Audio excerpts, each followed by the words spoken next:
This park is so beautiful, so lovely. All this keeps coming back.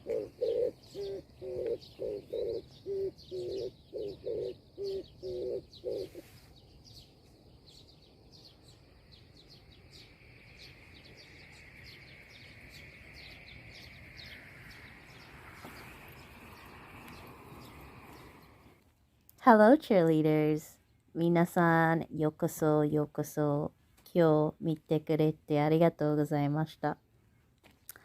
今日は ADF について話します。ADF の意味は Alternate Day Fasting です。歩いて話しましょうか。最近私は朝に散歩へ行きますよ。この公園まで私のアパートから40分ぐらいです。大きくて綺麗な公園ですね。朝にたくさん人がありますよ。とにかく今から英語を使います。ごめんね。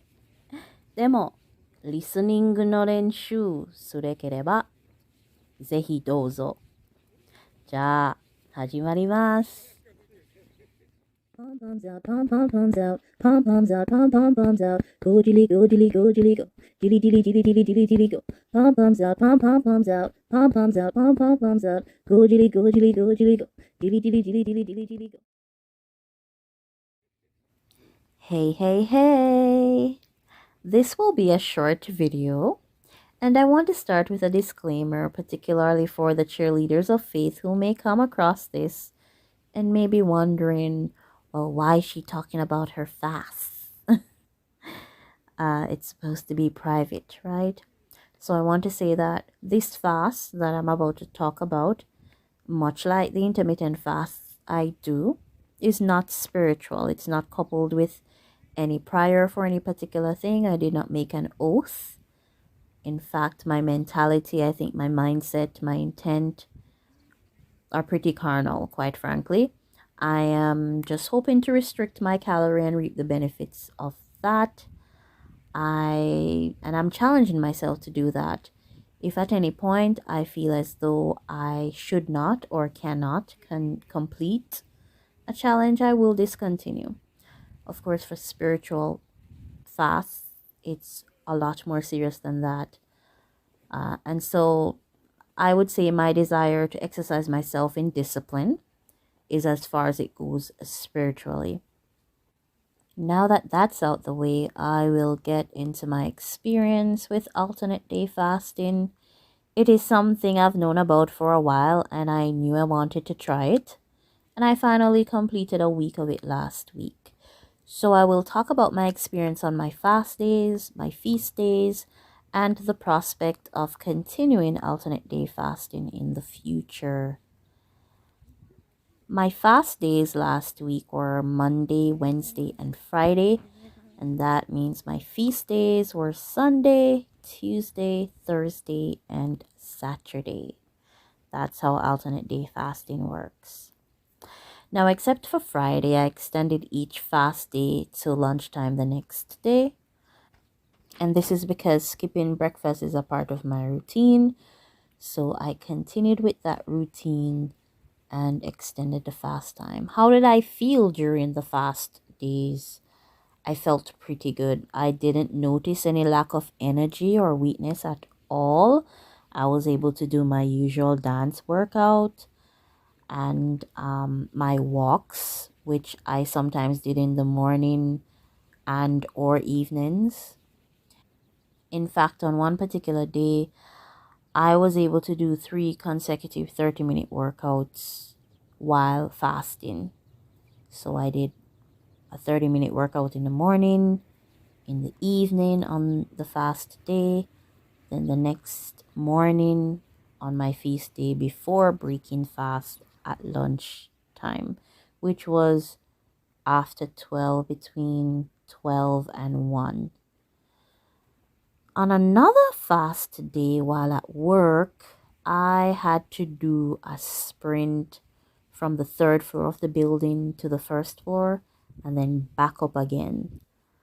And I was hopping up double flights of stairs.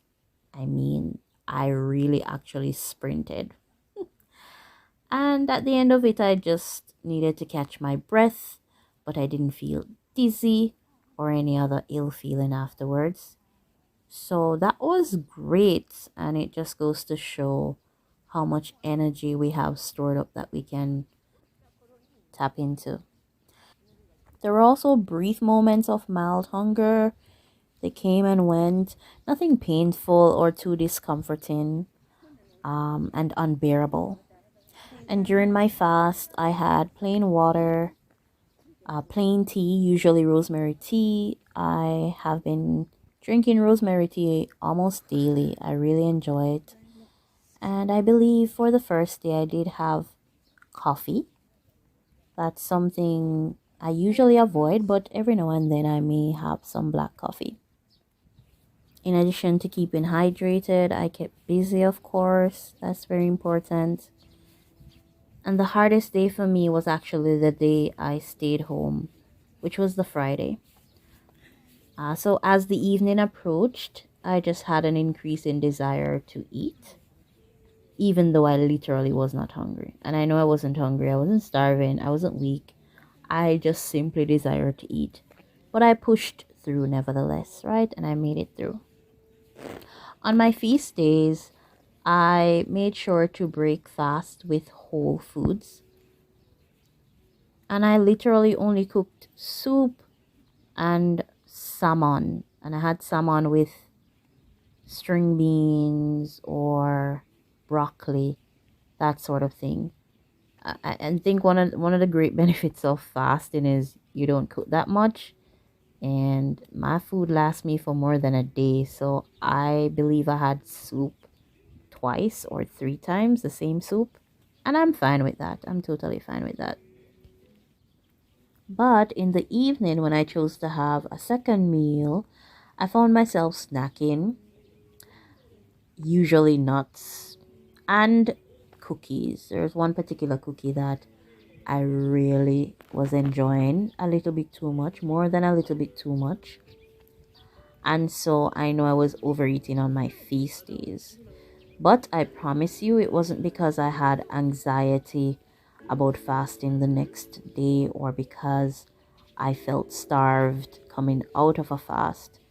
But I simply had cravings. And that, once I recognized a pattern and I felt like I literally had less willpower to deny myself, I knew that something was about to happen, and I was 100% correct. So it was simply cravings that I have every now and then, and I know the reason. And that said, I did not expect any change on the scale, at least not downwards. But I am pretty certain that had I tamed myself and suppressed those cravings, I should have seen a downward change on the scale. I'm speaking very calmly and casually about this, but overeating after a fast is something that should really be avoided at all costs. It's dangerous sometimes. It's definitely not healthy. It's counterproductive. So avoid it at all costs. That said, will I continue ADF in the future? I don't think it's something that I'm ready to do continuously over an extended period of time, but it is definitely something that I would incorporate at least occasionally. I know for a fact that there are tremendous benefits to fasting, and I'm really excited about tapping into those benefits. So, intermittent fasting is the bare minimum for me, and at least occasionally, I do want to go beyond that. And alternate day fasting may not be for everyone. And in fact, I wouldn't recommend it for those who are new to fasting. If you have been intermittent fasting or doing OMAD, one meal a day for some time, then it would be a great challenge to go beyond that. But if you're new to fasting, then you might want to start with one of those two things. I do think too that an alternative approach could be just setting aside a certain amount of hours or days to fast in each week. So instead of being rigid about it and saying, today I'm going to eat, tomorrow I'm not going to eat, you may choose to do a 2-day fast, a 3-day fast, and then for the other days, you choose to eat. And I think you can reap the same benefits. My tip for anyone who wants to take on ADF, however, or any other fast for that matter, is to keep busy and to keep hydrated. And tea or warm water, I think, can be so beneficial. It just feels so great on the stomach. It's settling, it's relaxing. So drink up. If you have made it this far in the video and you are an alternate day faster, or you're on some other kind of fasting schedule, let me know in the comment section. If you have some tips, please leave them below. I'd love to hear from you. And I hope to see you again. Thank you so much for joining me today. And I really hope to see you the next time the squad takes the pom-poms out. All right? If you'd like to join the squad, subscribe, like, and comment. Because sharing is caring. See you next time we take the pom-poms out, pom-poms out, pom-poms out, pom-poms out. Go jilly, go jilly, go jilly, go. Jilly, jilly, jilly, jilly, jilly, jilly, go. Pom-poms out, pom-poms out, pom-poms out, pom-poms out. Go jilly, go jilly, go jilly, go. Jilly, jilly, jilly, jilly, jilly, jilly, go.